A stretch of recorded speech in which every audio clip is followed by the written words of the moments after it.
חגי מרום, שלום לך. שלום רב. מה נשמע? מעולה, מה שלומך? בסדר גמור, זה הספר של חגי מרום. מחתרת הגרפיטי של תל אביב. במשך 8 שנים הוא תיעד את יצירות הגרפיטי על קירות העיר, ולא סתם, כי אתה מרסס בעברך. תודה על המחמאה. מרסס לשעבר, תרשמו לו בסופר. הסוד נחשף. ספר לי על חייך. בדקה. יש לי סטודיו לעיצוב גרפי, ובאמת חטאתי בגרפיטי כשהייתי חייל, וגם כשהייתי סטודנט, אי שם באמצע שנות ה-90. למה אתה אומר חטאתי?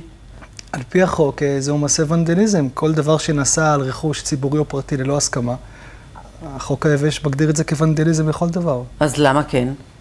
זאת אומנות. מה אומנות בזה?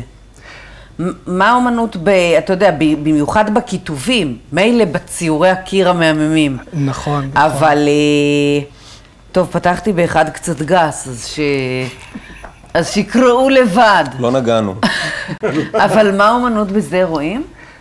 אוקיי, הבנו. לדעתי זו אומנות נכחדת, מוכחדת, זמנית, וזו הייתה הסיבה שבעצם עליתי על כל הרעיון, לתעד אותה, כי הבנתי שמחר היא כבר לא תהיה כאן. אם תלכי בעיר ותראי אזורים אפורים על הקיר, תביני ששם פעם היה גרפיטי.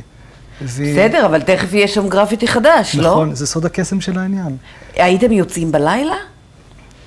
הייתם כאילו איזושהי מין חבורת. החבורה! חגי והחבורה! אני לא שייך למחתרת, הספר נעשה מתוך מקום של הערכה וכבוד למחתרת. אני כרגע בא ברמת המתעד בלבד. אני לא מופיע בספר. בסדר, אבל בעברך. כמרסס, מדביר. כמרסס. היית יוצא בלילה? היינו יוצאים בלילה. מאחר ולא היינו מיומנים מספיק. היינו יוצאים בלילה בצוותים. ומישהו עומד בקרן הרחוב הזה ועוד אחד בשני, לבדוק שאף אחד לא מגיע, ורק אז הייתי מרסס. וכמה זמן לוקח לרסס? תלוי במורכבות היצירה? במורכבות היצירה, לפעמים זה 5 שניות, ולפעמים זה קצת יותר מזה. ידעת מה אתה הולך לרסס לפני שיצאת, או שזה מה שבא באותו רגע? מתוכנן בקפידה לחלוטין. לפרטי פרטים. לפרטי פרטים. מה היה חשוב לך להגיד? למשל? את מה שאז הציק לי. מה? היום זה מאוד באופנה להגיד את יוקר המחיה, אבל עד לאחרונה זה לא ראית את התגובה על קירות תל אביב. בכלל, הגרפיטי הוא ססמוגרף של העיר. כשמשהו מציק, אז הקירות מוצפים. כשלא קורה שום דבר, גם הקירות רדומים. אבל יש הרבה מחאה. הרבה דברים שהם מחאתיים. במקרה הראית הכיבוש או טרור. כן. ירון זהבי לא מת. כפרסום גירה לספר שיצא לפני כ-11 שנה. אכלת פלפל שתי מיץ. זה אחד מאוד יצירתי. מאוד יצירתי, אפרופו, דרך אגב. אתה יודע מה? בואו נראה ביחד תמונות, כי אני פה מדפדפת ונהנית לבד, אז בואו נראה תמונות שחגי מפרסם בספרו, ונתייחס אליהם אחת-אחת. הנה. זאת עבודה של קלון. אני מגדיר אותה תחת הז'אנר הקישוטי, לא בהכרח יש לו אג'נדה של מחאה. עבודה מאוד גדולה, שמאופיינת במשיכות מכחול שהוא מצייר בסטודיו על גבי נייר, ומדביק את העבודה על הקיר ברחוב. אבל אז קצת גשם וזה יורד, לא? אחת הסכנות, גשם, פקחים, שמש, קיר מתפורר. קשה מאוד המקצוע הזה. מה זה? עבודה מקסימה, מאוד נדירה של שיתוף פעולה של כמה אומנים. יש כאן את No Hope, את קלון. דרך אגב, הקיר הזה עדיין קיים. מי זה קלון? קלון הוא... אני לא יכול להסגיר יותר מדי פרטים אישיים. אני בעצמי לא יודע את שמו האמיתי. העבודה הזו עדיין קיימת, רוצו לראות. איפה? ברחוב הרצל. אחת הסמטאות של רחוב הרצל בדרום תל אביב. זה יפה. עבודה של לצי. חתומים למטה. נכון.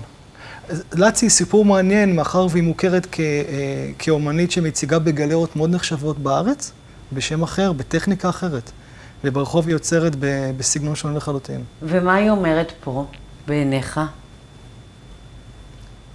נגד אלימות, אולי להביא את האלימות לרמה של מודעות, לראות אם אפשר לדבר על זה. כל העניין של הגרפיטי הוא ליצור מודעות למשהו, ליצור עניין. כל אחד לוקח את זה למקום שלו. כן. יש לנו עוד? עבודה של סמיילינג בגס, טכניקה של שבלונה, ריסוס דרך שבלונה. אני רואה את זה, מנתח את זה כמחאה נגד תופעת ההומלסים, נגד זיהום האוויר. גם לצערי הקיר הזה כבר לא קיים.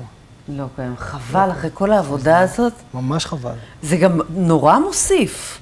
זה תמיד על קירות שכוחי אל אפורים, ופתאום הם מקבלים איזה עניין. נכון, הספר הזה מנפץ את המיתוס של גרפיטי באשר הוא של מישהו שלוקח ספרי ומרסס תוך כדי חשיכה ומשחית. הספר הזה מראה כמה האמנות הזאת היא באמת, יש מאחוריה מחשבה והיא מושקעת מאוד לפרטי פרטים. בואו נראה את זה עכשיו, זה הופיע ברקע שלך, ובואו נראה את זה מלא, הנה. שוב עבודה של סמלינבגס, אותה טכניקה, גם כבר לא קיים בגודל של בן אדם, 1:1. נגד זיהום אוויר אולי יש להם גם שמות ישראלים, נגיד יהורם? או שהם רק קלון ולאצי קלון, לאצי, דוקטור דוט, נו הופ. כן, מעט מאוד שמות ישראלים. יפה. אז כל התמונות האלה מופיעות ביחד עם מפה של העיר. זה ה-GPS של פעם, איפה אני נמצא. מופיעות בספרו החדש של חגי מרום, שהוא רק הראשון מיני רבים שהוא חולם עליהם. תודה רבה שבאת אלינו. תודה רבה.